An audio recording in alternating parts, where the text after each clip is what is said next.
Okay, let's go.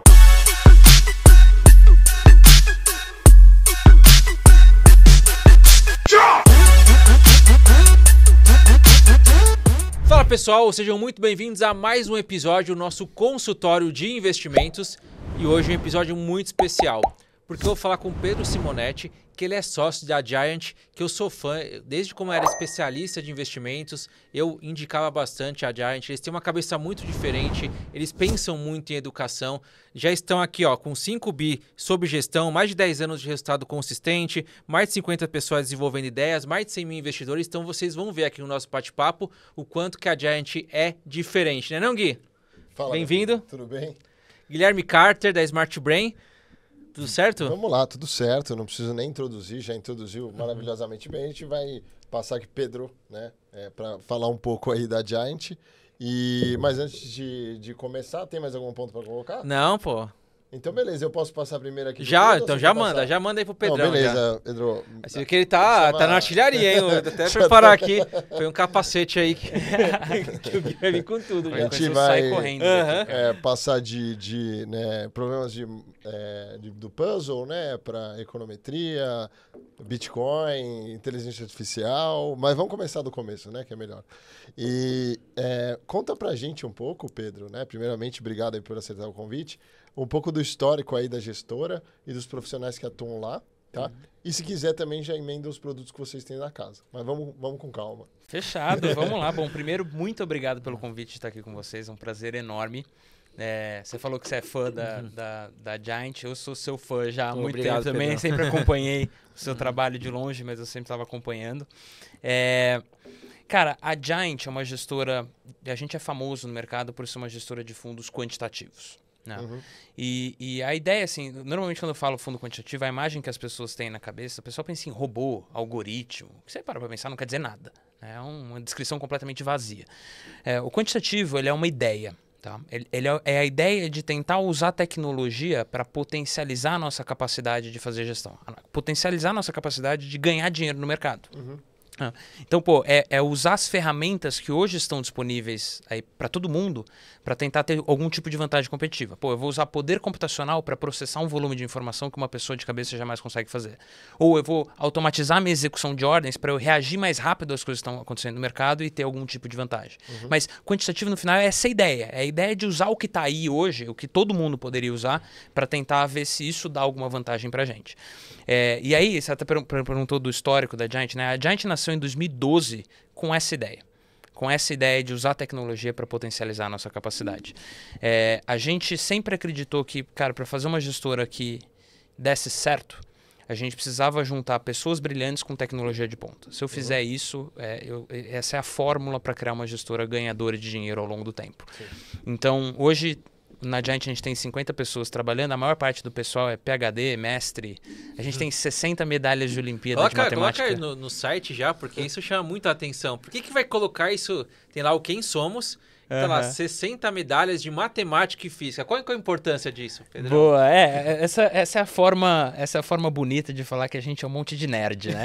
A verdade é que eu sou a parte burrinha da empresa, né? Eu sou o único administrador. Premiações e competições de matemática e física, 60 medalhas, pô, muito legal. Os fundadores, o histórico também. Mas tem bullying lá, porque eu também sou administrador, né? Eu sofro bullying. Cara, então, mais ou menos, tem eu e tem 2 administradores lá, o resto é tudo engenheiro, matemático, físico. Então assim, eu sou o peixinho fora d'água ali.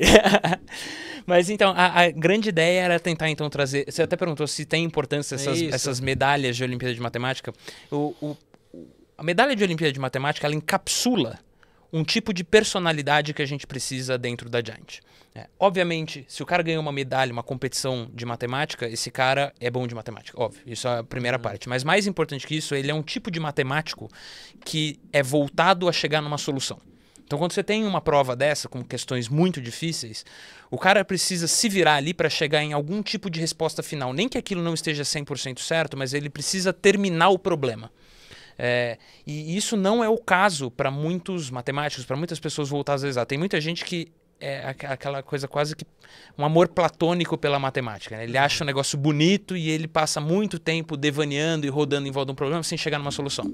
Então, o tipo de pessoa que a gente precisa na Giant, a gente chegou à conclusão que eu preciso de um cara com habilidades de exatas muito fortes, mas ao mesmo tempo é um cara voltado a resolver problemas. E a pressão da competição também, né? Total, total. E é um cara competitivo, querendo ou não, cara, o mercado financeiro é o mercado mais competitivo que existe, né? Então eu preciso ter um cara ali que esteja voltado a chegar em soluções para a gente ganhar dinheiro para os investidores. E eu até perguntei isso porque eu acho muito importante, eu até estava te falando que a gente tem como princípios aqui na Unibanco o CGC, que é capacidade de raciocínio, geração de valor e consistência.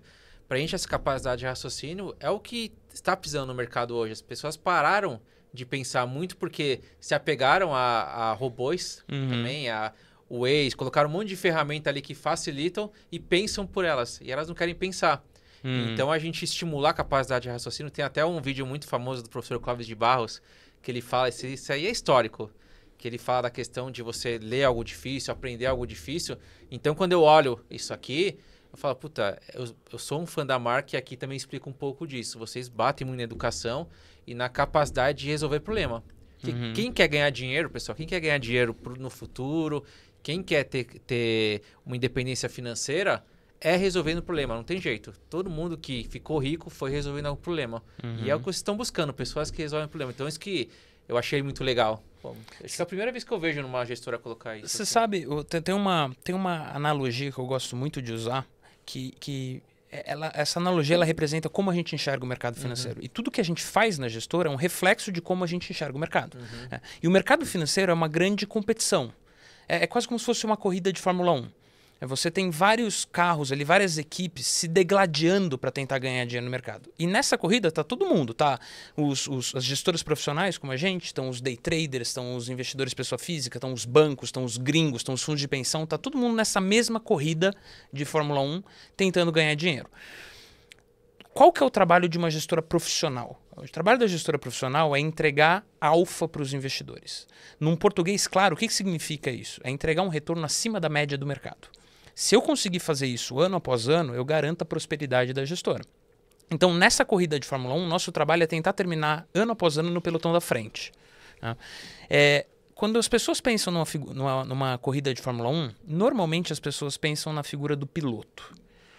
O piloto, ele faz a diferença se você vai ganhar uma corrida ou não. Óbvio, né? O piloto é muito importante. Agora, se você pega o último piloto da Fórmula 1 de hoje, você pega o Ayrton Senna, pega o melhor piloto da história e coloca para competir com o último piloto da Fórmula 1 de hoje.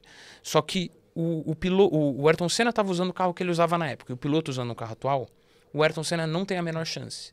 Porque o piloto, ele é muito importante. Agora, a ferramenta que ele usa para competir, a tecnologia que ele usa para competir é igualmente importante. Então, o que é a Giant? A Giant é uma gestora que enxergou que eu preciso investir nesses dois. Você até mencionou, né, que hoje em dia tem muita gente usando essas ferramentas e meio que deixando de pensar, ela terceiriza a capacidade. Isso não funciona também. Não adianta você ter um carro fodido sem ter um piloto. Verdade. E também não adianta você ter um piloto muito bom sem ter um carro bom. Verdade. Você precisa ter as duas partes. E é bem isso que a gente está tentando mirar. Eu acho que a gente vai ter que chamar o Piquet aqui, né? Que ele falou que o Ayrton Senna foi o piloto, eu acho que ele vai ficar chateado. Mas, vamos lá. Ayrton Senna era monstro demais. Mas é engraçado. Acho que tem um emocional também por trás, carrega tudo junto, né? O que ele representa pro Brasil. Sim. Cara, a gente vai Brasil pro mundo, né? Acho que no mundo... aqui, né? Não. Tem uma briga aqui. Não, mas é bom demais. Sim, com certeza. E em relação, assim, aos produtos, né, que vocês têm, se você puder colocar também, Lucas, ali, passar em fundos, dentro ali da internet, você tem alguns produtos ali. Eu queria que você falasse, assim, de modo geral, né? Tá. O que cada um, né? Tem uma diferença cada um, né? Todos são quantitativos, obviamente, né? Mas explicar, no geral, cada produto. Tá bom, vamos lá então. A gente tem duas famílias de fundos na Giant. Tá? Apesar de aparecer um monte de fundo aí, na verdade você tem fundos que são variações da mesma estratégia, mas eu tenho duas grandes estratégias só. Tem a estratégia do Zaratustra e tem a estratégia do Sigma. O Zaratustra, ele é um fundo de alfa. Né? A grande ideia dele, o fundo tem 40 estratégias diferentes rodando em paralelo. Tá? Mas tem uma explicação que eu gosto muito dele, que ela tenta condensar o comportamento de 40 estratégias diferentes numa explicação só. Então, óbvio que é uma simplificação, mas ela é muito útil para entender o fundo e entender o que esperar do fundo nos determinados momentos de mercado, que é o seguinte. O Zaratustra ele é um grande radar. Ele é um radar que está monitorando mercados ao redor do mundo inteiro. Então, bolsa, juros, câmbio e commodities em 40 países. E ele está buscando indícios de que os preços em determinado mercado vão ter uma disparada, seja para cima ou para baixo. Quando ele encontra esse indício, ele é muito rápido para montar uma posição, surfa o movimento e depois ele sai. Então, essa é a ideia do Zara. Ele é um radar de fortes movimentações monitorando mercados ao redor do mundo inteiro. Essas fortes movimentações elas podem acontecer desde ao longo de vários meses, tipo um bull market generalizado ao redor do mundo inteiro. Pode acontecer em dias e pode acontecer em minutos, pode acontecer em segundos. Né? Você tem movimentações muito rápidas que o fundo está parametrizado para tentar pegar independente do tempo que dure. São 40 países ou 40 estratégias? 40 estratégias e 40 países. Isso é só uma coincidência, tá? Não tem a ver uma coisa com a outra. Okay. É um fundo que, assim, o fundo emite de 50 a 100 mil ordens por dia. Então, é um fundo muito rápido que está tentando capturar essas disparadas de preço, seja para cima ou para baixo. Esse é o fundo mais antigo da casa, né? É o fundo que a gente começou em 2012. O resultado acumulado dele é alguma coisa como... Pesado, a gente tá mostrando 383%, né? Esse é desde o início, desculpa. 200%, 206% de CDI acumulado. Aí tem gente que até fala, pô, o CDI até outro dia estava 2, cara. Nesses 12 anos, a maior parte do tempo, o CDI estava entre 15 e 10. Brigar com Então, CDI, é um retorno alto e é um fundo descorrelacionado também, né? Isso é uma coisa legal. Como a estratégia dele é muito diferente das outras estratégias disponíveis no mercado, é um fundo que tem um comportamento diferente. E por ele ser diferente, uma ferramenta muito poderosa para diversificação. Até uma curiosidade, né? Eu falei para vocês, ele é um radar de fortes movimentações. O que é uma forte movimentação que o fundo ganha dinheiro? Coronavírus, por exemplo. Um momento em que o mercado inteiro foi um banho de sangue, o Zara foi super bem, a ponto de que se você, por exemplo, tivesse 90% de outros fundos na carteira e 10% de Zara... 90% foi um banho de sangue, porque o mercado inteiro foi um banho de sangue. O Zara, ele foi bem a ponto de compensar parte da perda que você teve no resto da carteira. Caramba. Então, é um fundo agressivo quando você olha ele individualmente, mas quando você olha no contexto de carteira, é um fundo que reduz a vol da carteira de praticamente qualquer carteira por ele ser tão descorrelacionado. E tem, assim, lógico, é quantitativo, eu não vou perguntar aí, você não deve saber, né? Geralmente, o que está posicionado agora e tal, né? Enfim, não é uma coisa... tão simples, mas e qual existe um peso maior em algum país? Brasil? O Brasil é o maior peso. Hoje ele tem 40% do risco dele no Brasil, 60% espalhado em vários países ao redor do mundo. Tá? E aí eu posso até te dar a posição das posições... claro que eu tô falando isso aqui para você agora, pode ser que daqui a 5 minutos, nessa hora que eu sair do escritório, o fundo tinha uma posição grande comprada em equities ao redor do mundo inteiro. Ele estava com uma posição aplicada em juros aqui no Brasil e tomado lá fora. E ele está com uma posição aí menor comprada em real contra dólar. E contra uma cesta de moedas, mas especialmente contra o dólar. E commodities commodities é o que ele mais muda. Então, commodities é sempre mais difícil de dizer. Legal. Mas já é um site, né? Então, comprado. Só que pode mudar a qualquer momento. Assim, é aquela estratégia que você não consegue copiar, né? Você sabe, isso é um ponto legal. Não tem braço para copiar. Normalmente, quando você pergunta para um gestor sobre as posições dele e ele te fala... Normalmente isso implica numa convicção de longo prazo. Sim.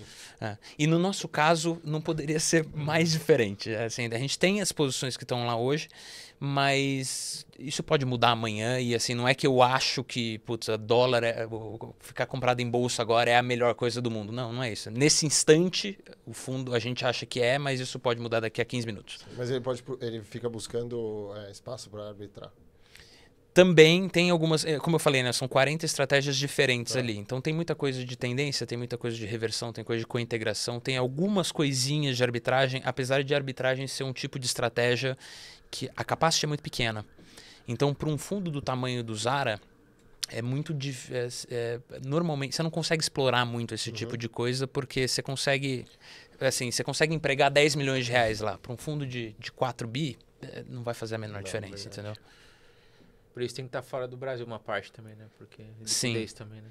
Sim, e tem muita oportunidade de alfa que a gente encontra lá, principalmente em países com uma estrutura parecida com o Brasil.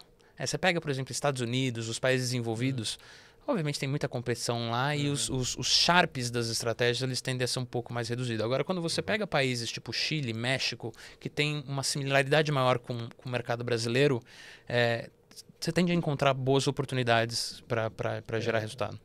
Juro alto, inflação alta e bomba na rua. É isso que precisa. Muito bom. Então temos o Zara e qual que é o outro? O Zara aliás, a outra estratégia é o Sigma. O Sigma, ele já é um fundo mais passivo. A ideia desse fundo é comprar, é um fundo de alocação global. Então a ideia é oferecer uma exposição estatisticamente balanceada dos principais mercados ao redor do mundo inteiro. Então, ao contrário do Zara, o Zara ele é long, ele pode entrar long e pode entrar short, né? Ele pode operar comprado, vendido, ele pode fazer o que ele quiser. O Sigma é um fundo comprado.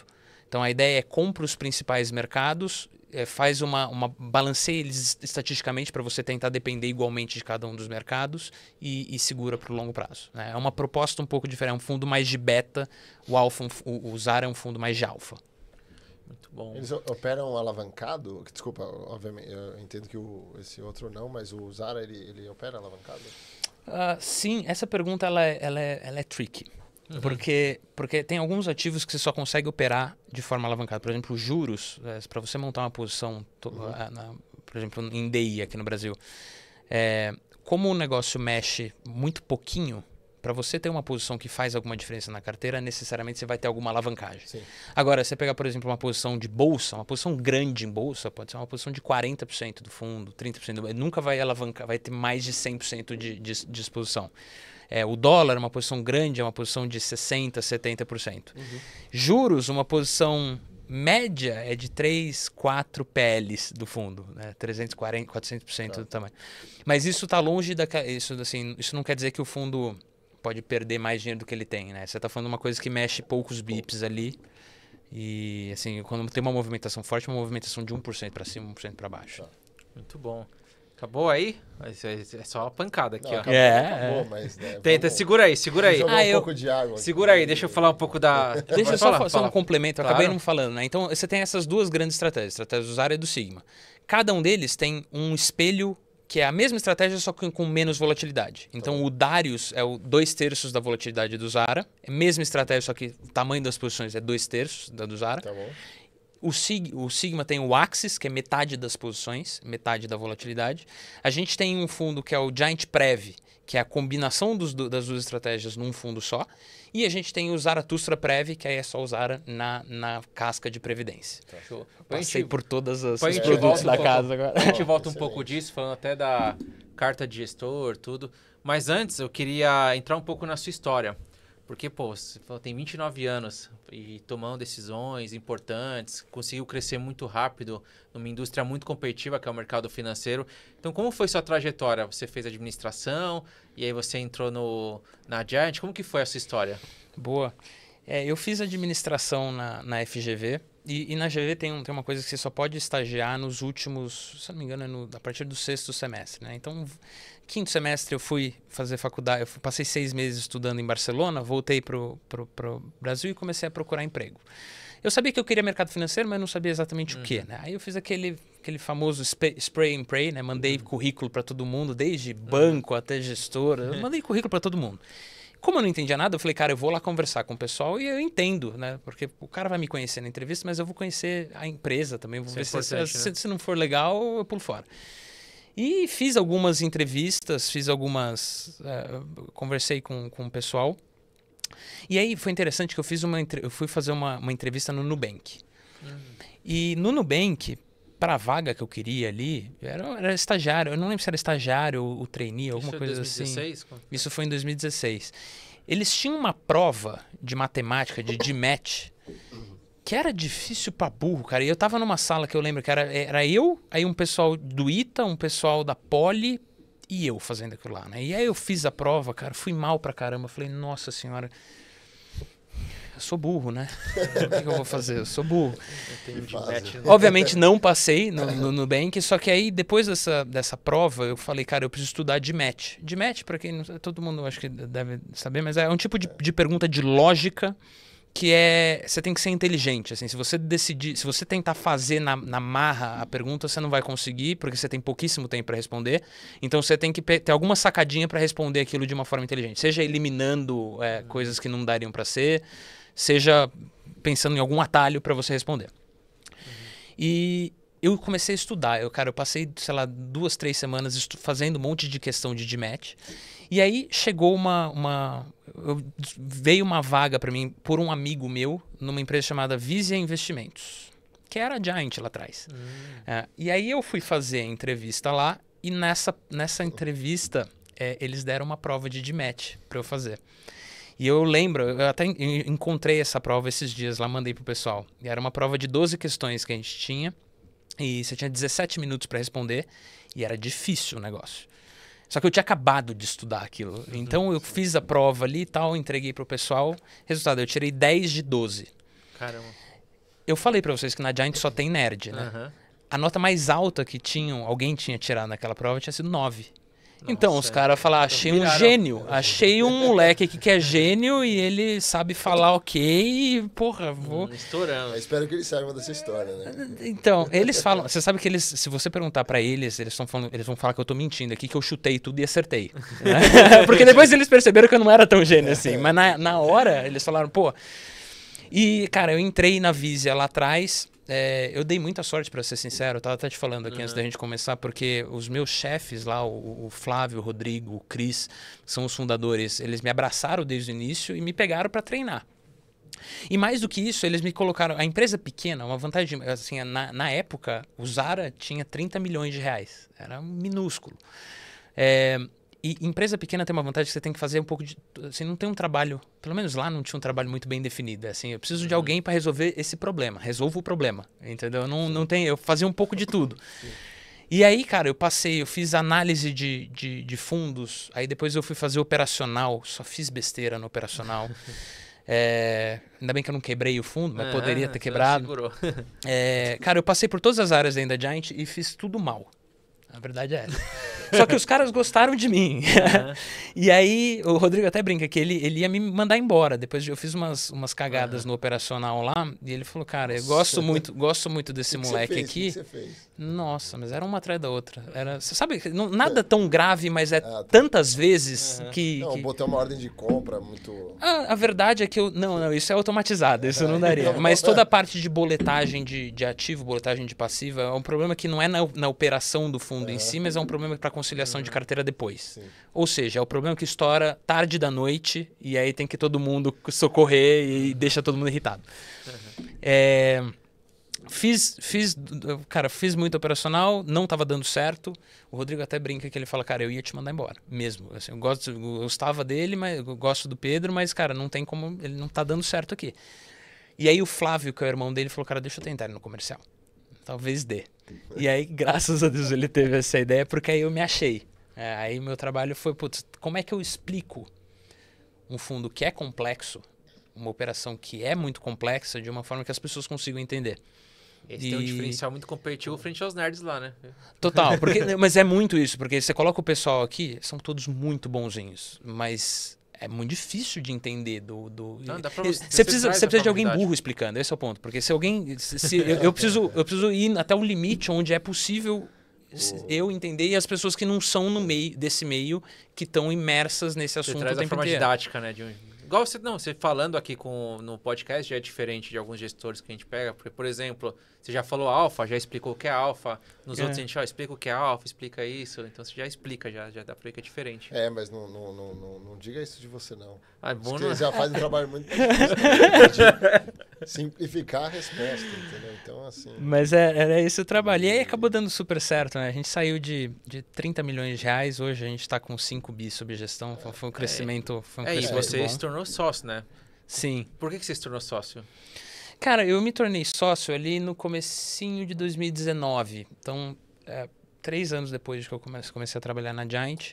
E, cara, eu acho que teve muito a ver com resultado. Né? Pô, a gente começou a fazer um trabalho muito legal. Quando a gente entrou nas plataformas, lá atrás, ninguém conhecia nada de quantitativo. Quantitativo era um black box, era um grande ponto de interrogação na cabeça das pessoas. Tanto dos investidores, quanto dos assessores, quanto até dos alocadores. Eu peguei essa época, então era tudo diferente mesmo, era muito novo. E aí, o que a gente fez? Quando a gente entrou nas plataformas, a gente fez um trabalho forte de visitar todo mundo pessoalmente. Então, putz, todos os assessores ao redor do Brasil inteiro, cara, eu rodei o Brasil muitas vezes num trabalho de educação mesmo, de explicar para o pessoal. Eu queria que o pessoal realmente entendesse. Óbvio que a operação é complexa, mas a intuição do que a gente faz, eu arrisco dizer que ela é muito mais simples do que outras gestoras. Quando você para pensar, fala, cara, quantitativo é usar tecnologia, usar um radar de fortes movimentações, cara, é fácil de entender, entendeu? A intuição por trás é simples. O problema é que as pessoas ficam muito focadas em tentar entender a operação, cara. A operação é complexa. Aí você precisa PhD e ter Olimpíadas de Matemática mesmo, entendeu? Sim. Mas não é útil você saber. A não ser que você queira abrir um gestor quantitativo, o útil é você entender o que esperar, é entender a intuição. E quando a gente teve essa sacada e começou a viajar o Brasil inteiro e, cara, o resultado veio. A captação veio, a gente cresceu muito, né? Putz, em 2000 e... É o que eu falei, cara. A gente saiu de 30 milhões, foi para 5 bi. Ali, nessa época que eu virei sócio, a gente deve ter ido para 1 bi, que já era de 30 para 1 bi, foi muita coisa. E aí o pessoal me convidou para virar sócio. Então, resolveu o problema, né? Mais uma vez. Total. Porque o problema era o seguinte, os nerds lá, né? Vamos dizer assim, os PhDs não conseguiam explicar o fundo, né? Como ele conseguiu explicar, conseguiu captar, entendeu? Se relacionou bem com os assessores, com os investidores. Isso é muito, porque o Zara, quando eu entrei, ele já tinha 4 anos. E 4 anos de um resultado espetacular. Então, o resultado, ele é importante, mas você precisa conseguir comunicar, entendeu? E aí, eu dei muita sorte também, os caras me treinaram muito, mas a gente, e não fui eu, né? Foi o time ali, eu com o Flávio, com o Rodrigo, a gente conseguiu, virou uma chavinha, a gente entendeu como comunicar. E a hora que a gente fez isso, aí o resultado veio. Eu tomei a liberdade aqui, eu não conheço, mas vocês chamaram de nerd, eu chamei também, tá? Mas tá? Mas assim... você tá com um pezinho lá com os nerds também. Eu fui ficando ao longo do tempo, eu fui sendo contaminado. Você queria compartilhar uma dor minha, que acho que foi o que você explicou do Nubank. Eu, quando eu era mais novo, fiz processo seletivo na McKinsey e me tacaram a porra do GMAT lá. Cara, eu fiquei puto. Porque GMAT, pra mim, assim, né? Ainda mais administrador, eu tenho que me preparar pra fazer, entendeu? E aí deu a mesma coisa, assim, né? Show de horror, né? Mas ok. E deixa eu te falar, Pedro, como no mercado financeiro, enfim, todo mundo tem um benchmark, né? E aí, quando a gente olha a Giant, seja aqui no Brasil ou no mundo, com quem que eu comparo a gestora? Quais são os peers? Essa pergunta é muito boa. Cara, eu acho assim, vou te dar a visão interna, tá? No mundo quantitativo, o Brasil tem poucos exemplos, né? Querendo ou não, a gente tem 5 bi, a gente é a maior gestora quantitativa da América Latina. E eu gosto de dar esse número porque dá para entender que não tem muita coisa na América Latina, né? A gente tem 5 bi, um bom tamanho, mas está longe de ser uma gestora enorme. Agora, quando você olha o mercado lá de fora, dos 10 maiores hedge funds do mundo, 8 deles são quantos? Os primeiros quantitativos, eles nasceram na década de 80. Cara, não tinha computador pessoal na época. O pessoal fazia as contas na mão. Então, é um tipo de filosofia de investimento que já dominou o mercado lá fora há muitos e muitos anos. Aqui no Brasil é um negócio que está entrando no vocabulário dos investidores, começou a entrar mais recentemente. Então, lá fora a gente tem vários peers que a gente olha muito, cara. Two Sigma, AQR publica muito paper, então é muito legal de acompanhar eles, porque eles efetivamente falam o que eles estão fazendo. A Renaissance é uma gestora que, aí esse ninguém sabe o que eles fazem, é a gestora do fundo Medallion. O Medallion é um fundo que está há 30 anos dando 66% de retorno todo ano, em dólar. Então, e aí, 66%? Eu não tenho problema nenhum em fazer propaganda para eles, porque não dá para investir no fundo deles, o fundo é só para funcionários. Tem 10 bi de dólar e é só para funcionários. Imagina o tamanho. A pirâmide, então pode. Coloca na tela aí, vê esse Medallion, né? Eles... Então, esse é um que a gente... Esse é mais aspiracional do que qualquer outra coisa, mas é um pessoal que a gente tenta descobrir o máximo de coisas que eles estão fazendo. O pessoal da Citadel lá fora. Enfim, lá fora tem vários bons nomes. O pessoal da MAN, da MAN AHL.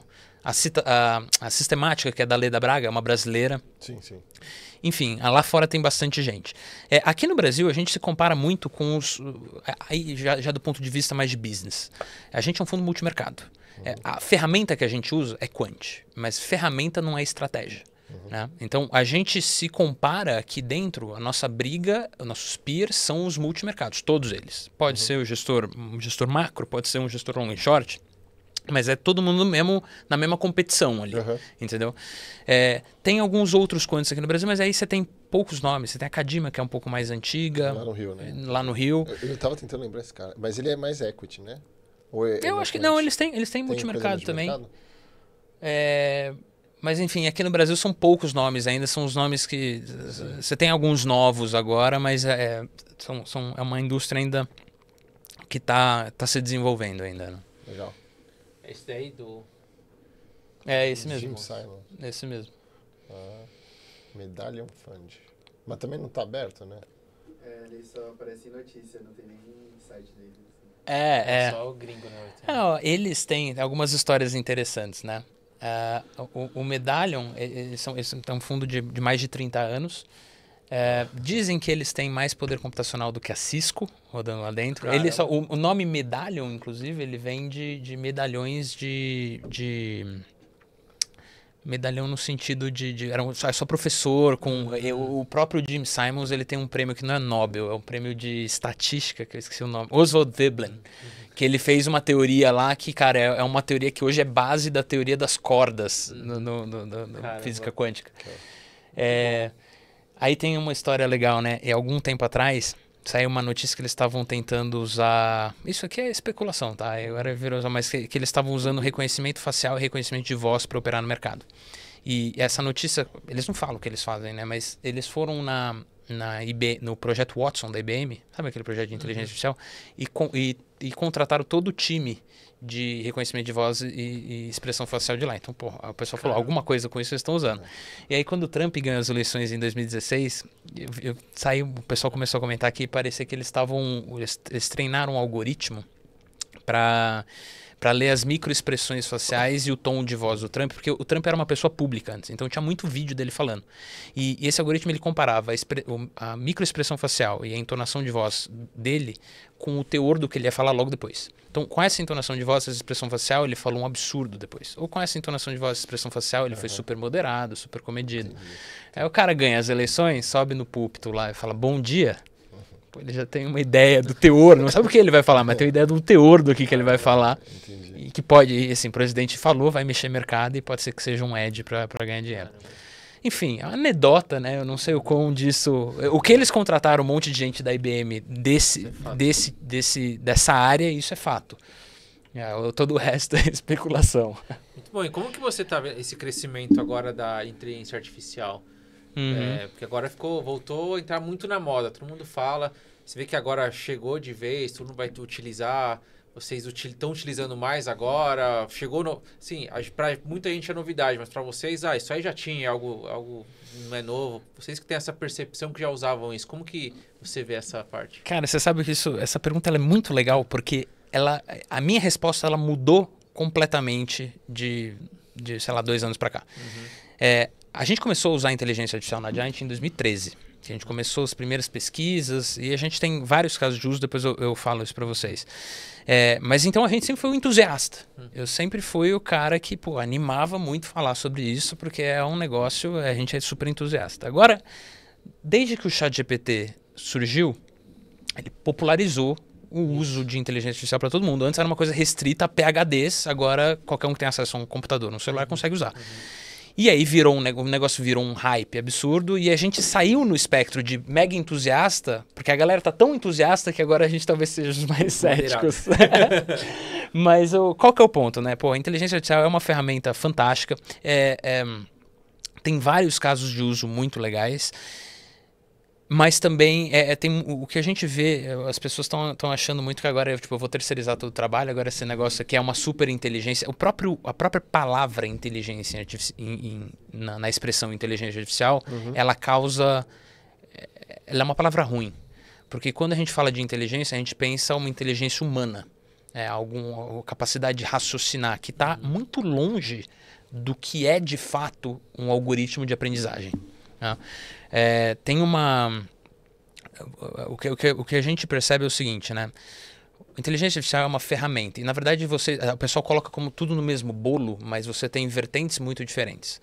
O algoritmo do Netflix, ele não é parecido com o algoritmo da Tesla, que também não é parecido com o ChatGPT. Você tem vertentes muito diferentes e cada vertente, ela serve muito bem para resolver um tipo de problema e serve muito mal para resolver todos os outros. Então, vou dar o exemplo do ChatGPT, né? O ChatGPT, ele é uma ferramenta que nasceu... A gente consegue dividir em 5 tribos, em 5 vertentes de pesquisa no machine learning, tá? Cada uma dessas vertentes, ela acredita que a forma de gerar aprendizado é uma diferente. Então, por exemplo, os simbolistas, que é onde o ChatGPT se encaixa, ele fala que a melhor forma de gerar aprendizado para a máquina é fazer o oposto do que as pessoas fazem. As pessoas aprendem pelo processo de dedução. Então, por exemplo, eu vou chegar de uma realidade abrangente e vou deduzir uma realidade particular. Por exemplo, eu sei que todos os seres humanos são mortais, então é uma regra abrangente, e eu sei que o Sócrates é um ser humano. Logo, eu consigo deduzir que o Sócrates é mortal. Eu saí de uma coisa abrangente e cheguei numa realidade particular. Os simbolistas, eles acreditam que a forma de gerar aprendizado é fazer a indução, fazer a máquina fazer a indução, é o processo oposto. Eu vou partir de várias realidades particulares e vou generalizar uma regra abrangente. Então, o Sócrates é ser humano e o Sócrates morreu. Platão é ser humano, Platão morreu. O Aristóteles é ser humano e Aristóteles morreu. Logo, eu posso tentar generalizar daí que todos os seres humanos são mortais. Então, eu pego muitos dados e eu vou generalizar regras abrangentes a partir dali. Funciona muito bem, por exemplo, então o que o ChatGPT é? Eu peguei tudo que está escrito na internet, treinei ele vai generalizar coisas dali e todas as respostas que ele te dá são generalizações do que ele aprendeu. Quais são os problemas disso? Tem muita besteira escrita na internet. Se você precisa de uma coisa específica, é horroroso, porque ele, por definição, vai te dar coisas genéricas. Ele funciona, por exemplo, para te dar uma recomendação de filme. Não, se você está querendo uma coisa personalizada. Eu nunca testei. O que ele vai fazer? Ele vai pegar de tudo que está escrito sobre filmes na internet e vai generalizar. Provavelmente ele vai te dar bons filmes, porque a maior parte das pessoas estão falando que esses filmes são bons. Mas ela não é igual ao Netflix, que vai dar uma recomendação personalizada segundo o seu gosto pessoal. Para fazer isso, como que foi feito o algoritmo do Netflix? Ele vai usar uma outra abordagem. Ele vai usar a tribo é dos analogistas. Por que eles estão pegando? Eles estão tentando pegar coisas, analogias, né? Eles estão tentando buscar similaridades. Então, por exemplo, imagina que você usa o Netflix, você assistiu o filme A e deu 5 estrelas. Você assistiu o filme B e deu 5 estrelas, e o filme C deu 5 estrelas. Eu assisti o filme A, dei 5 estrelas. O filme B, 5 estrelas, e não assisti o filme C. O algoritmo ele vai olhar e falar, vocês parecem ser duas pessoas muito parecidas. Dado que eu não assisti o filme C, ele vai me indicar o filme C. Então, é uma outra lógica de algoritmo que serve para resolver um problema muito específico, coisa que o ChatGPT não conseguiria fazer. Então, toda essa volta para falar que assim, hoje, com todo o hype, as pessoas estão pegando inteligência artificial e falando, cara, é uma coisa só aqui.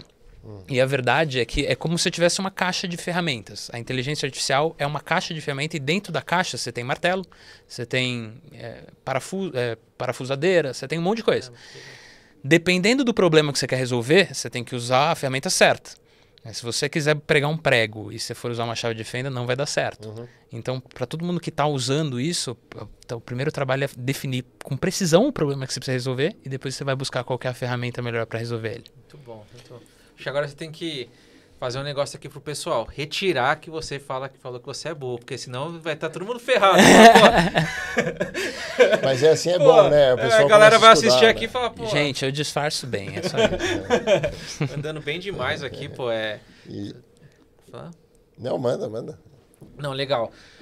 Eu acho que é importante a gente usar essas ferramentas pro dia a dia. E já passou pela cabeça de vocês ter a consultoria de vocês, a assessoria, porque aí você pega toda a inteligência de vocês e pega desde o perfil do cara, uma reserva de emergência. Já passou pela cabeça de vocês isso? Estão antecipando algum projeto aqui?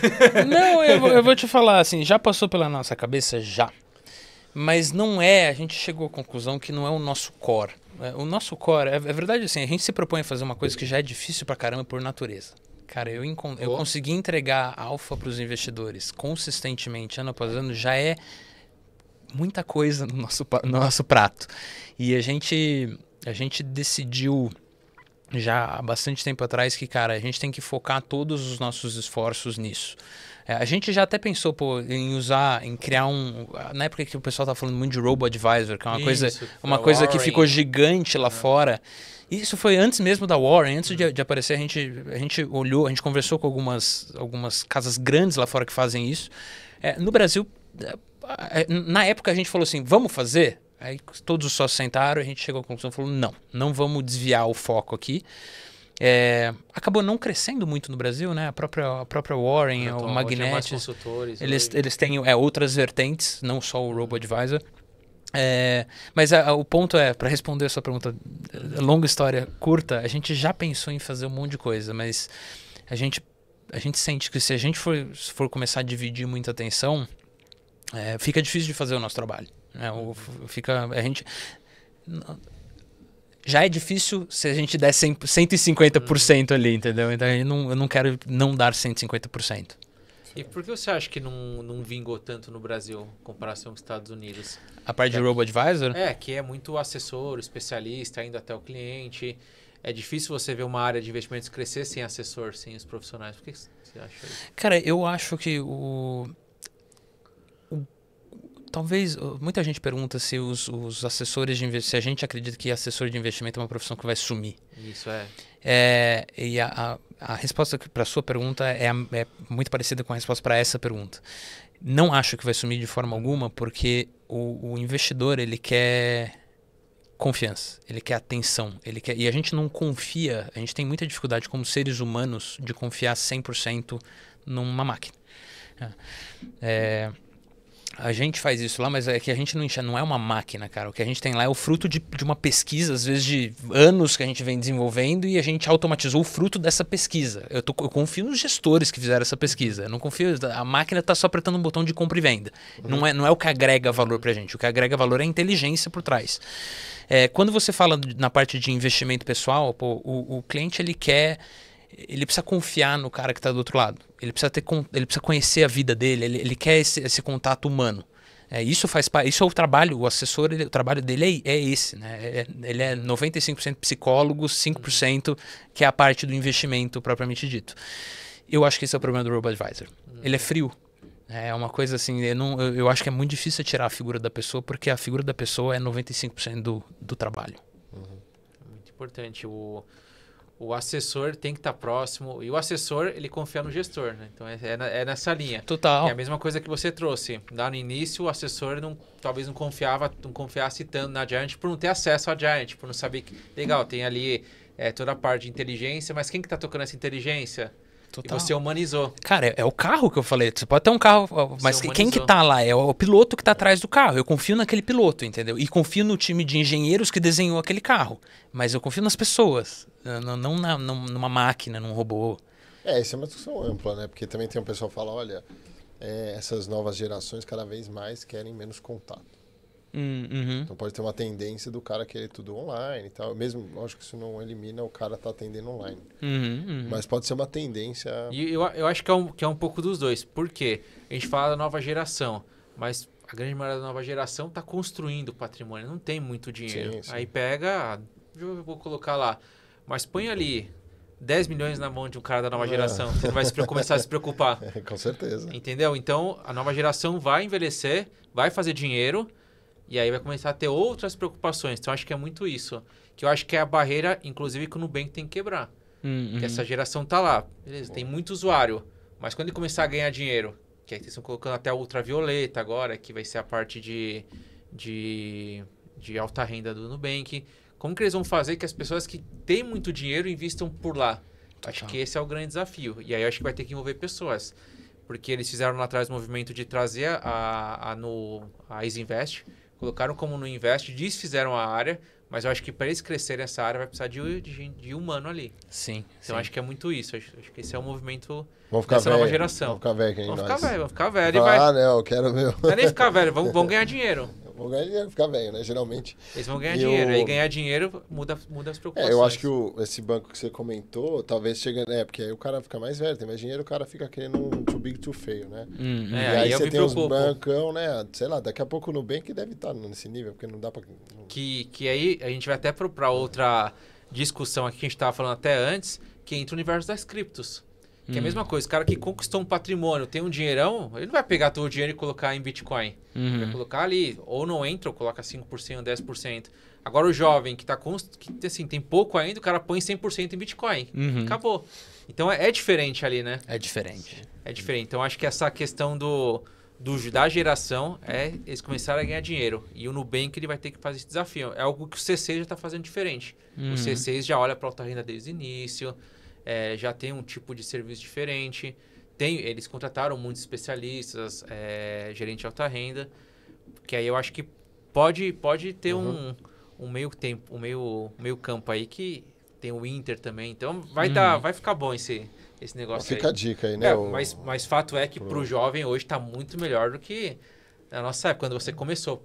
Puta, Total. Era CDI a 90%. Não, nem fala, né? Era tudo corretagem, qualquer compra era 0,50 de corretagem. Pô, só não pegou essa época. Fundo, eu vendia. Fundo de taxas 5% astronômicas. ao ano, né? Você sabe, o Medallion, aquele fundo que eu falei, ele cobra 5% de administração e 44% de performance. Tinha fundo DI que cobrava por aí também. Mas Não, o cara entrega, né? Pois é. Eu era cobrado, quando eu trabalhava no início como especialista de investimentos, eu tinha reunião com os regionais e a minha maior cobrança da meta era um fundo de 3,9 de ADM. TI. 3,9 de Você ADM. vendeu bastante. Não, era 4,3. Você vendeu bastante. Não, Como não base de vendia, comparação, não, né? Não vendia, porque não fazia sentido. Como base de bom comparação, saber, né? Não fazia sentido pra mim. o Zara, ele cobra 1% de administração. O fundo manda 100 mil ordens por dia e cobra 1% de administração. Ah, é? Aham. Eu achei que era 2,20. Então, esse é o padrão da indústria, né? Mas é o que a gente fez um shift na taxa, a gente diminuiu a administração e aumentou a performance. Isso quando a gente criou o fundo já, né? Ele já começou assim, para tentar... Primeiro que é mais alinhado com os investidores, né? Então, pô, quando o fundo não está indo bem, eu cobro menos, e aí eu compenso quando ele dá uma porrada. Inclusive o 27,5 de performance, o pessoal pergunta se é imposto de renda, né? Parece. É a conta, dada a performance que a gente espera do fundo, é a conta que equivale em termos de faturamento para a gestora ao 2,20. Então eu abaixei 1% da administração e Só aumentei um pouco para equivaler ali. e isso acabou sendo muito legal para os investidores, porque o Zara ele tem um perfil, eu sempre brinco que é o fundo mais chato da indústria. Porque o perfil dele, se eu olhar o gráfico dele, parece uma escadinha. Ele anda de lado, de repente ele vem dar uma porrada. Aí ele anda de lado mais um tempão, vem dar mais uma porrada. Eu brinco, tem um cliente meu que ele me ligou uma vez e falou: Pedro, o Zara é o fundo mais chato dessa indústria. Eu falei: pô, como assim? Ele falou: cara, o ano tem 252 dias úteis. 245 dias eu tô puto com você, mas 7 dias no ano eu fico feliz da vida. E ele mais do que compensa o período que ele anda de lado. Então, essa taxa ajuda, porque todo esse período que ele tá andando de lado, eu tô cobrando menos, então eu melhoro um pouco a sensação pro investidor. E aí quando ele vem dar porrada, dá uma olhada, tá vendo que ele parece uma escada? Ele anda de lado, de repente ele sobe um degrau. Anda de lado, sobe um degrau. E isso aqui engana um pouco, porque você fala, pô, é um período pequenininho andando de lado. Esse gráfico tem 12 anos. Às vezes esse período andando de lado são muitos e muitos meses. Né? E aí, pô, num período de uma semana ele vem e ganha o ano. Então isso... É um evento que ele pega ali. lembra, Na o Zara, verdade, o Zara ele busca fortes movimentações. Ali é Covid, né? Ó, aqui foi o Wesley Day, Wesley pra Day. baixo. Aí, um ano depois foi o Greve dos Caminhoneiros, é isso mesmo. O Wesley é como chama? O pessoal chama ele de... É o Steve Jobs da carne, né? Saiu de 1 bi de faturamento para 400 bi em 20 anos. Pior que é. Só tá boicotando ele nos Estados Unidos, né? Ah, é? Sim. Parece que tá... Não quero ir lá, não.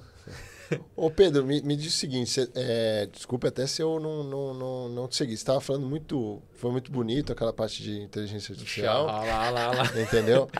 Agora eu quero saber como é que a Giant usa a inteligência artificial no dia a dia. Porque eu li uma reportagem falando que vocês, a inteligência artificial ajuda a capturar os ruídos de mercado. Então, quero saber assim, e aí?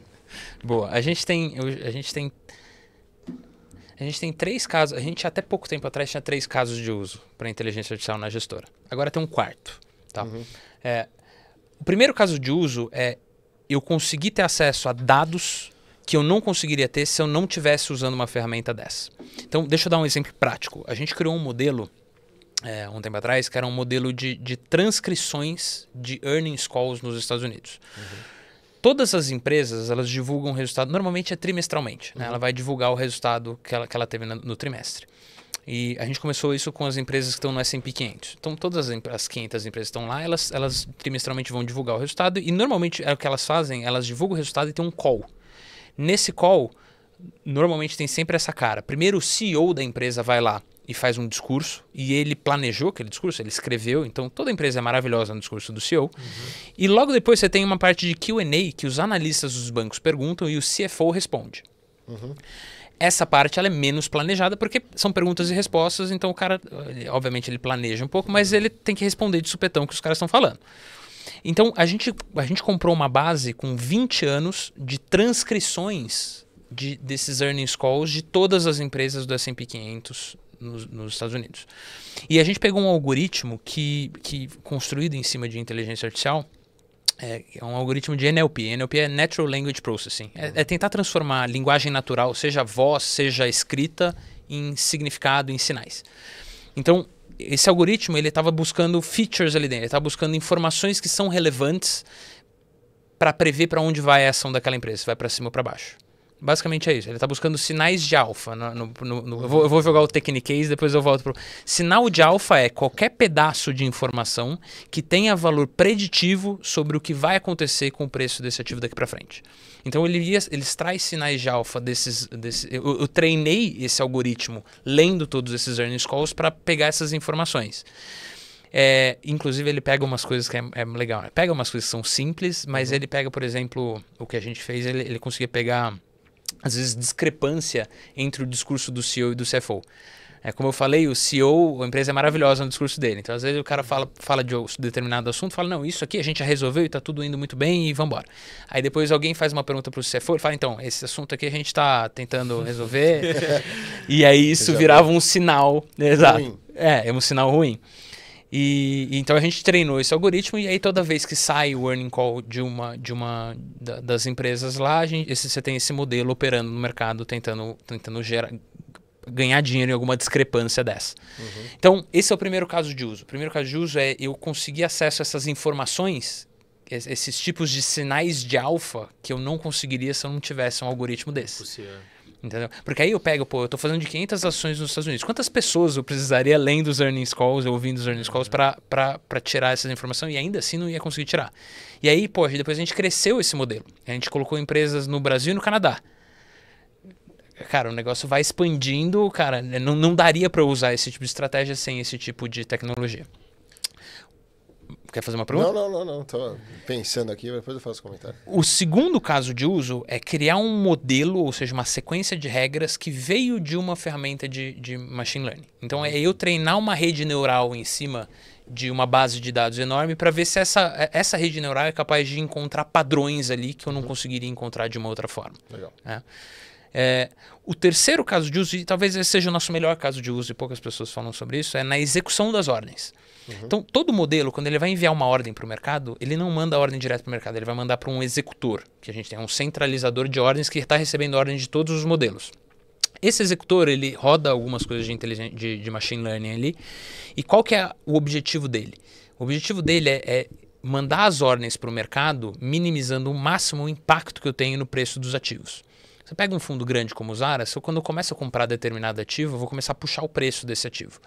Então a ideia é, o que ele vai fazer? Ele vai pegar todo o histórico de volume de negociação desse ativo ao longo do tempo. Então, por exemplo, você tem momentos que tende a ter mais volume ao longo do dia ou não. Ele vai pegar como que está o book de ofertas naquele momento e ele vai definir uma estratégia. A ordem chega para ele com o seguinte label. Eu preciso comprar tantos lotes de tal ativo, em tal preço e em tal janela de tempo. E aí ele vai pegar essas informações e ele vai decidir como que eu vou executar isso no mercado, reduzindo o impacto que eu tenho. Se eu tenho uma janela de tempo longa, talvez seja melhor eu ir executando aos pouquinhos. Ou eu tenho uma janela muito curta, ou mesmo eu tenho uma janela muito longa, só que está com muito volume no mercado agora, tem uma ordem de venda gigante, eu preciso comprar, cara, já vou sair executando tudo de uma vez. Então ele é uma inteligência que está tentando executar da forma mais eficiente possível. Legal. Esse é o terceiro caso de uso. E agora, com o ChatGPT, tem um quarto caso de uso, que os LLMs, eles funcionam, né? O Large Language Model, ele funciona muito bem para resolver problemas mais, por exemplo, do comercial, ou problemas, escrever tarefas. Uma coisa que eu percebi, assim, para tarefas criativas, ele é muito ruim. E aí eu já até dei a explicação aqui, ele é generalista. Então, se eu for, por exemplo, escrever um artigo e o artigo é praticamente só ChatGPT, vai ficar um artigo horroroso. Vai ficar um artigo genérico com... Sabe aqueles artigos que são assim, 12 parágrafos que não quer dizer nada nesses 12 parágrafos? Enfim. Agora, se eu tenho, por exemplo, a carta mensal da Giant, a gente tem uma carta trimestral que ela é elaborada, ela é pensada e é mais criativa. E você tem uma carta mensal que ela é engessada. A carta mensal ela tem o seguinte, ela tem 2 blocos. Primeiro a gente ganhou dinheiro no mês passado em tais posições, a gente perdeu dinheiro no mês passado em tais posições, e o segundo bloco o fundo está começando o mês posicionado assim. Como ela é muito bem estruturada, hoje o que a gente fez, a gente treinou um GPT e aí basicamente o que a gente precisa é só jogar as informações do mês lá e ele transforma aquilo no formato da carta perfeito. Então, exatamente. Então, para automatizar, inclusive essas imagens são tudo, agora é tudo que dá a gente usa o ChatGPT, né? Mas, então, para automatizar essas tarefas quase que braçais, né, a gente está usando muito. O próprio pessoal para codar, o pessoal que trabalha codando os nossos modelos, eles têm usado muito também. E aí só tem que tomar um cuidado. A gente tem uma política dentro da Giant que é só code out.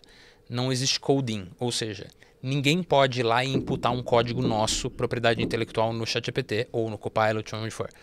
Eu posso pedir para ele e ele me cospe um código e eu tiro o código de lá. Agora, eu imputar não, porque uma vez que eu imputei lá...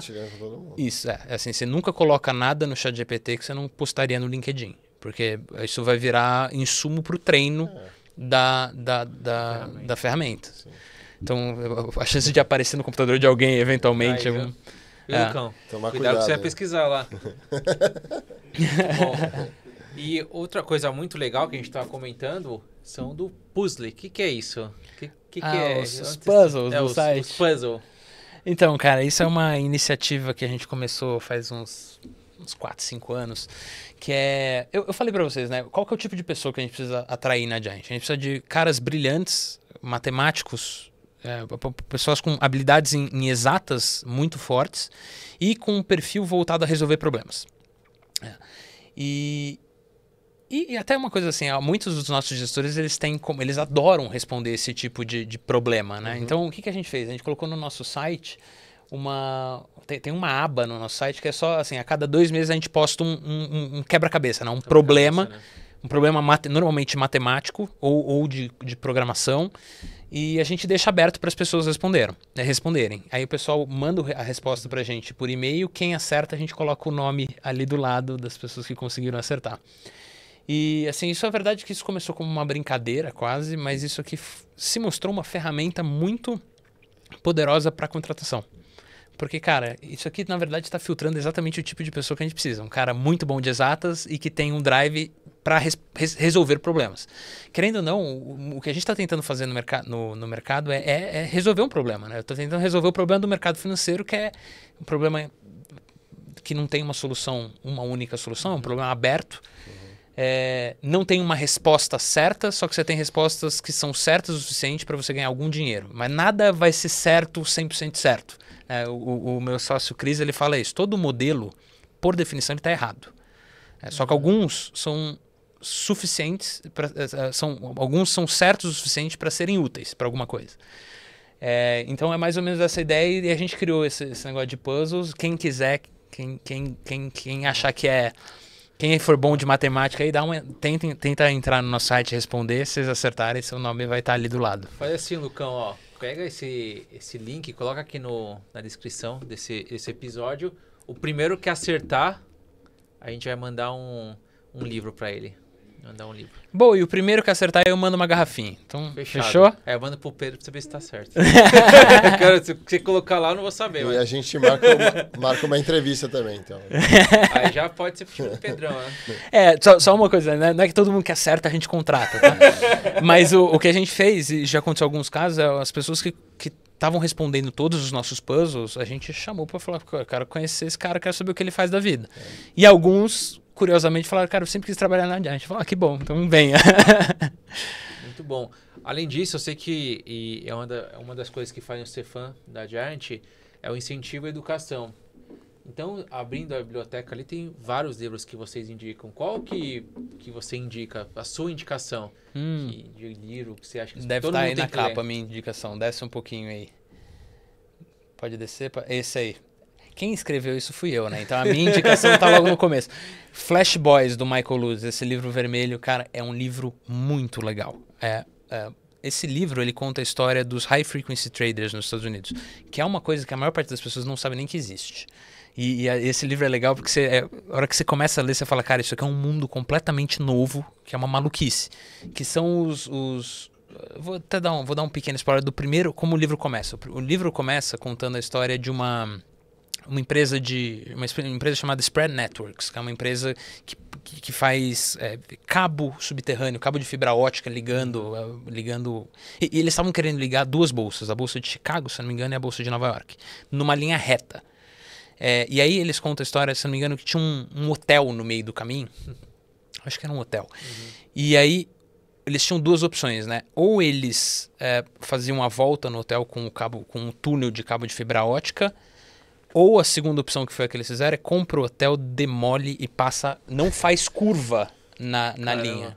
E aí, por que não faz curva? Porque se você tem uma linha reta, se você faz uma curva no cabo de fibra ótica, pense o seguinte, um servidor, quando ele manda uma ordem, por exemplo, essa ordem vira um pulso de luz que vai andar dentro de um cabo de fibra ótica. Se tem uma curva no cabo de fibra ótica, a luz vai bater dos lados aqui e ela perde um pouco de velocidade. Fora que a menor distância entre dois pontos é uma reta, sempre. Sim. Então, eles gastaram uma grana preta para não fazer uma curva no negócio. Por quê? Porque essa velocidade, esses milissegundos que eles ganham para enviar uma informação de um lugar para o outro, faz toda a diferença entre você ganhar dinheiro no mercado ou não para estratégias de alta frequência. Só para dar uma ideia para vocês, hoje o nosso servidor que emite as nossas ordens, ele não está no prédio da Giant. Ele está dentro do prédio, dentro do data center da Bolsa. Por quê? Porque o data center da Bolsa está em Santana do Parnaíba. Se o meu servidor está no meu prédio, essa ordem vai virar um pulso de luz, vai andar dentro de um cabo de fibra ótica alguns quilômetros e vai chegar no prédio da Bolsa. Eu vou perder alguns milissegundos ali. Agora, o meu servidor está a 30 centímetros do servidor da Bolsa, porque a distância que a luz precisa percorrer é menor, a latência é menor, e isso faz a diferença se você vai ganhar dinheiro ou não. E o custo é bem maior, ou não? A gente aluga um armáriozinho lá, Sim. onde a gente deixa o servidor. A gente brinca que o aluguel desse armário é o funcionário mais bem pago da empresa. Né? E você tem aqueles casos de...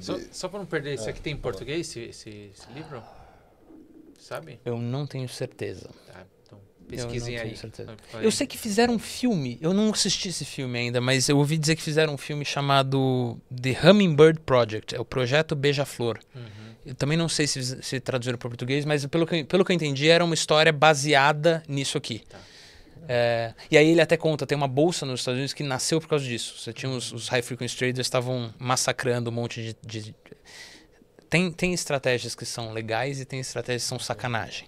E você tinha um monte de gente fazendo essas estratégias de sacanagens, e aí teve um cara, que é o personagem principal do livro, chama Brad Katsuyama,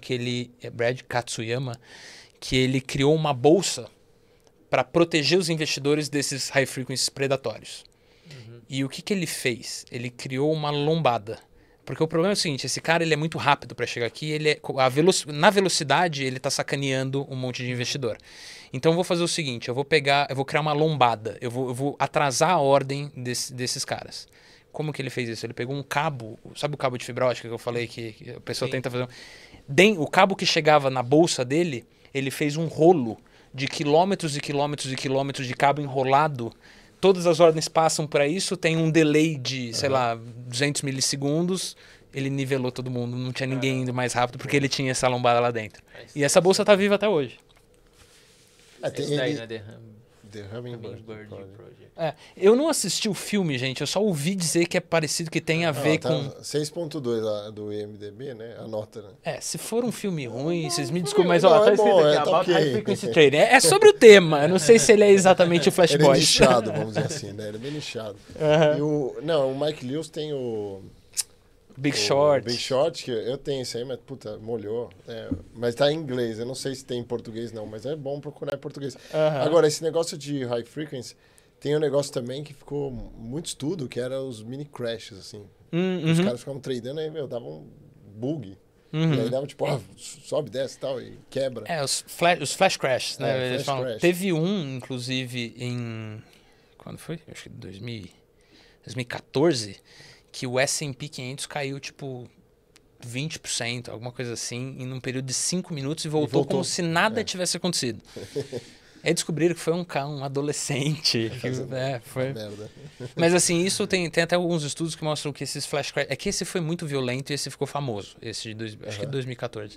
Mas você tem mini flash crashes acontecendo o tempo inteiro. Também, ou não? Eu não me lembro se ele fala disso no livro. Aí tem um outro bom, esse The Man Who Sold the Market, é a história do Jim Simons, o cara da Renaissance. Também é bem legal. Do fundo Medallion. Muito bom. Tem bem mais, né? Tem, cara. Uma coleção, biblioteca gigante aí. E vários livros que ninguém fala, né? Tem isso que é legal. Algum tempo atrás, quando a gente saudoso. fez... Até uma curiosidade, né? O Faria Lima Elevator, ele tem uma biblioteca dele, né? Que ele criou uma página lá que é basicamente isso aqui. E quando eu vi a biblioteca dele, a gente acabado de fazer essa nossa. Eu falei, cara, não tem nada de quant aqui, né? Quer saber? Eu vou falar com ele. Aí eu falei com ele lá, falei, cara, eu fiz essa biblioteca aqui. Se você quiser usar e botar aí, fazer uma aba quant, be my guest, velho. Manda bala. Eu acompanho, eu sou fã do Faria Lima Elevator. Aí eu mandei pra ele e ele botou. Então tá lá na própria biblioteca do Faria Lima Elevator, tem uma ala Giant Steps, que é todos esses livros quantos. Entendeu? Deu os créditos ainda, pô, legal. Deu muito. Os caras são gente boa. Eu escrevi também o prefácio do livro dele. Quando ele fez uma coletânea de cartas lá também, falou, cara, foi uma das coisas mais legais que eu já fiz. Eu fiquei muito feliz. Legal, pô, dá pra ver que é forte esse incentivo para educação. E até entrando nesse tema, o que você acha que dá para trazer essa parte de inteligência artificial, de quant para educação? Você acha que tem muito para evoluir ainda? Cara, eu acho que tem. Eu vou dar a minha visão como Giant, né? Pô, a gente tem o quant, ele é a junção de tecnologia com finanças. Eu acho, vocês vêm fazendo um trabalho muito bom nessa parte de finanças, você tem boas iniciativas, a gente sente que está evoluindo muito o nível o nível das pessoas, de conhecimento das pessoas sobre o tema como um todo, isso vem evoluindo muito bem. Por outro lado, você tem todo o pessoal de tecnologia. O Brasil tem muitos bons programadores, apesar de ser uma profissão que é sempre muito difícil, né? É uma briga de faca para trazer eles. Agora, é muito raro alguém que combina as duas skills, né? A gente até brinca também, lá na Giant, o pessoal que entra lá, ou a gente traz um programador, ou a gente traz alguém... É mais difícil trazer alguém de finanças e ensinar programação, mas normalmente a gente traz um programador e ele se torna versado em finanças e por isso ele ficou muito mais caro imediatamente, porque agora é alguém que une essas duas skills. Então, eu acho que, cara, talvez a forma mais rápida é assim, programadores, o mercado financeiro é da hora, cara. Se vocês juntarem essas duas skills, imediatamente vocês se tornam caras muito valiosos no mercado. Então, eu acho que sim, porque a gente pensa realmente que tem como evoluir, que tem como gamificar, que são coisas que vocês fazem quando vocês colocam quebra-cabeça lá, você está gamificando. E até falando em gamificação, queria trazer como que vocês fazem as estratégias da Expert.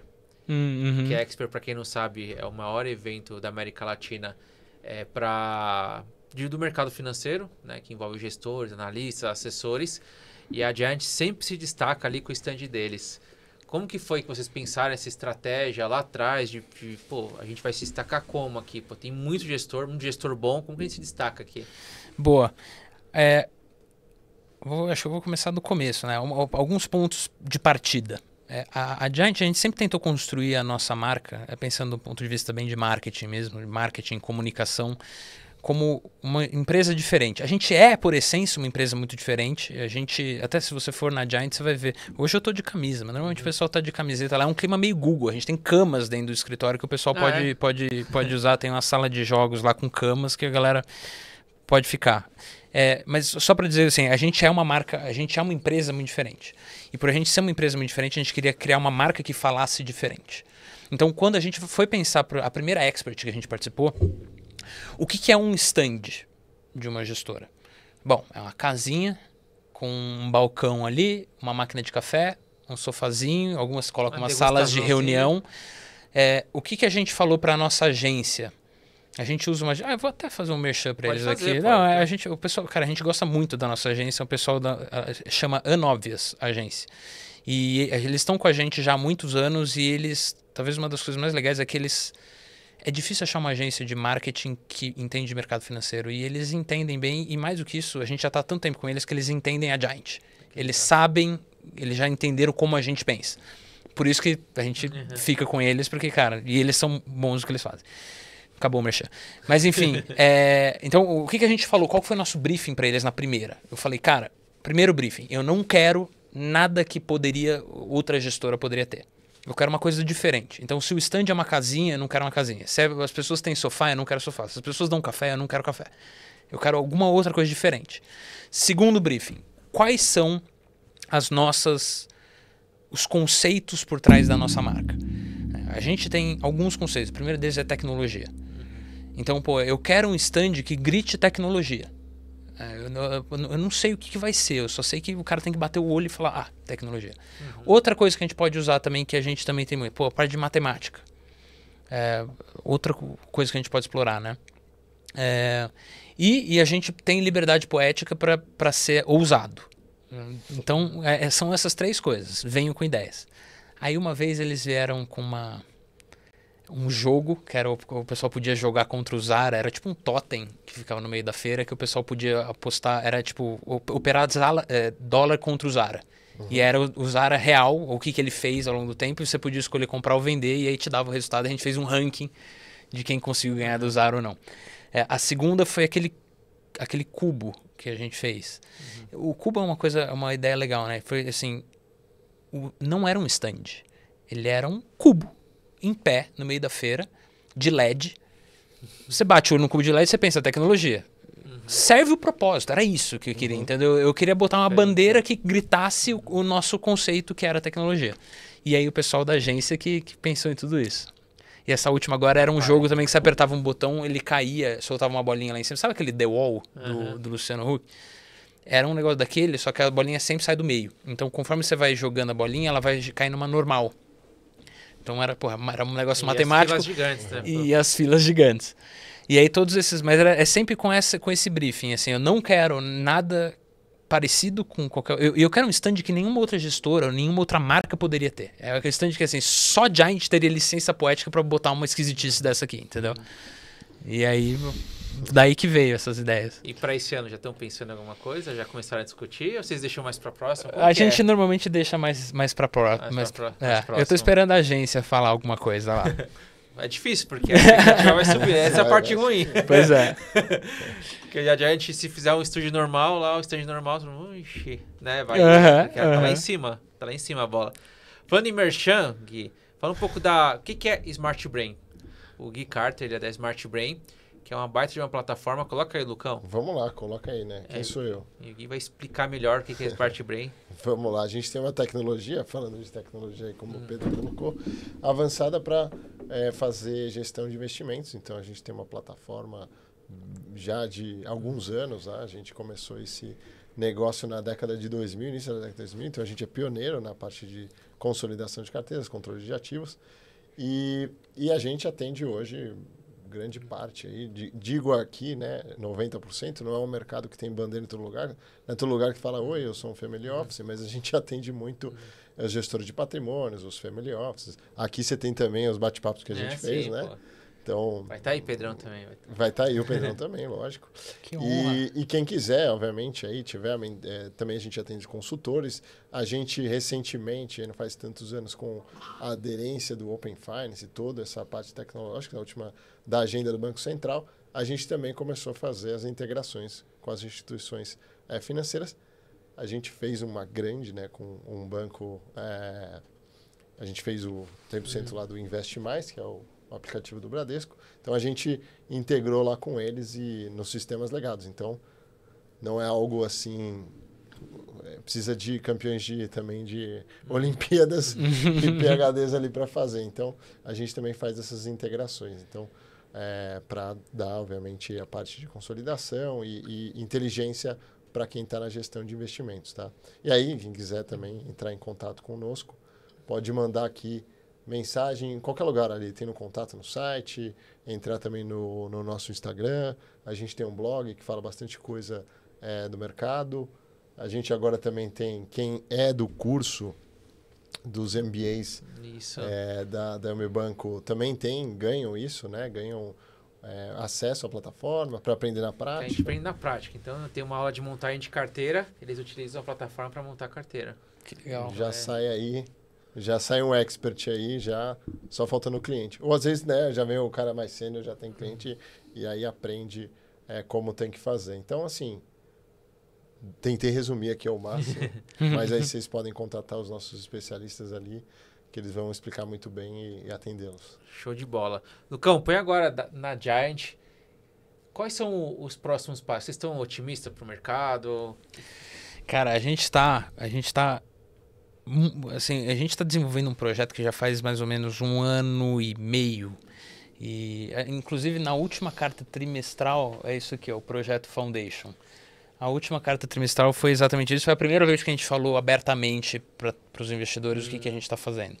Mas é uma melhoria, é uma evolução significativa da estrutura do Zaratustra. E é uma evolução que pode... A nossa expectativa é que, quando tudo isso estiver completo, a gente consiga aumentar bastante o nível de retorno do fundo.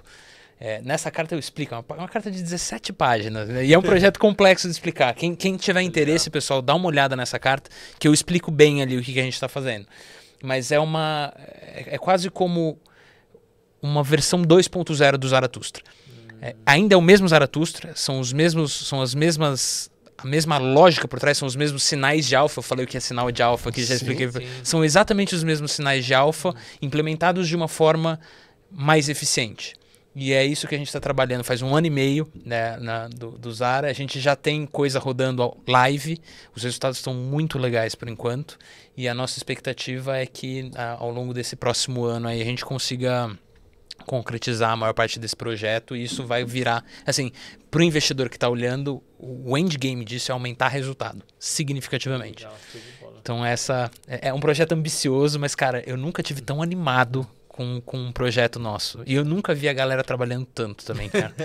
Faz 8 anos que eu tô na Giant, cara, o pessoal tá com sangue no olho. Eu falei que a gente tem camas lá, né? A galera tá usando mesmo as camas. Aí o pessoal chega às 7 da manhã, vai embora meia-noite, dá uma paradinha numa cama. Lá pra... mas enfim. Mas a Já gente dorme. Aliás, lá, Smart Brain também tem bastante nerd, né? Claro, né? A gente Smart Brain. A gente tem... não vou falar assim, né? Pô, chamar uma pessoa de nerd, não é bem assim, né? Mas hoje o nerd amador, né? O nerd hoje é muito bem visto, né? O nerd conquistou um espaço hoje que, pô, as pessoas gostam do nerd. Que é uma forma carinhosa de chamar as pessoas de muito inteligente. Não é aquele nerd do passado que... a gente fala brincando. Então, o nerd a gente acha uma pessoa muito inteligente. A gente fala isso aqui brincando, né? Mas, cara, eu vou te falar. É uma lição de humildade. Eu trabalhando de um lado de uns caras que estão ali, eu olho e falo, cara, quando eu brinco e falo, eu sou burrinho, comparativamente, assim, eu sou mesmo. Não tenho vergonha nenhuma de falar. Então, nesse sentido, né? Senão o RH vai puxar meu... Não, seus nerds são no sentido de muito inteligente, de admiração muita mesmo. Gente, porque grande parte do nosso quadro de funcionários é programador, a gente é uma empresa de tecnologia voltada para o mercado financeiro, então a gente alia aquilo mesmo que o Pedro falou, né? É entendimento do mercado junto com a programação, que é uma coisa que hoje faz total diferença aí para todo mundo e acaba até inflacionando, né? Como você bem falou. Mas eu acho que dá para colocar assim. Porque eu tava vendo uma discussão sobre isso. O nerd é o cara de muita gente boa, hoje todo mundo admira, então você quer chamar o nerd do passado, daquele nerd mais pejorativo, já é nerdola, tá? Então meio que mudaram, tem o nerdola, que aí aí você tá meio que zoando, cara, um bullyzinho ali, mas o nerd hoje é muito bem visto. Então eu tava lendo um artigo sobre isso e eu concordo, o pessoal tá concordando também. Olha só, tá bom, então cultura, né? É cultura também, né? Então é um elogio, vai. Muito bom, elogio. Pedrão, muito obrigado por participar. Inclusive, pessoal, já deixei o convite pro Pedro participar, dar uma aula no nosso MBA. Viu, Renanzão? E eu já aceitei o convite, pessoal. Agora é só marcar. Fazer uma aula no MBA. Acho que vocês tiveram uma palhinha aqui do quanto que é um cara inteligente, é de fato um cara inteligente, é um cara que sai muito de mercado e que, o mais importante, dá pra ver que é um cara apaixonado pelo mercado. O entusiasmo que ele fala, falando do projeto agora, traz esse entusiasmo que é muito importante no mercado financeiro, que muitas vezes é frio. Ter uma pessoa apaixonada é o que faz acontecer. Então, obrigado por compartilhar, pô, acho que foi quase 1h30 de papo, né, já. E voou. Mas não acabou ainda não, pô. Você quer fazer pergunta? Não, mas aí vamos fazer vai ter que fazer o lançamento, que é o curso com a Giant Steps, com o Pedro da Giant Steps. Não, isso, então, assim, não, o Pedrão vai entrar ali. No início, vai dar uma aula, mas a gente já pensei aqui em várias outras coisas. Quando eu falei tecnologia para a escola, pô, é isso. É pensar que a gente pode colaborar muito aqui com a escola. Nossa, eu vou te falar, seria um prazer, vai ser um prazer participar e eu preciso agradecer vocês. Obrigado de novo por ter me convidado aqui, realmente foi um prazer estar aqui com vocês. Obrigado pro pessoal que ficou 1h20 ouvindo eu falar sobre fundo quantitativo. Obrigado por estarem aí ainda. Não sei como vocês estão aqui ainda, mas obrigado pela paciência. E é isso, pessoal. A gente se vê numa próxima. Curtiu, Lucão? Demais. Muito didático. Didático, Já né? começou a estudar pro GMAT? É verdade. Faz isso. Ele deu um Google lá. A gente já mencionou o Nubank várias vezes. Valeu, Nubank. Por eu não ter passado naquela prova. Muito bom, muito bom. Então, obrigado pelo episódio do Consultório de Investimentos. Na próxima semana a gente volta com mais um. Tamo junto, até mais. Tchau, tchau. Okay, let's go.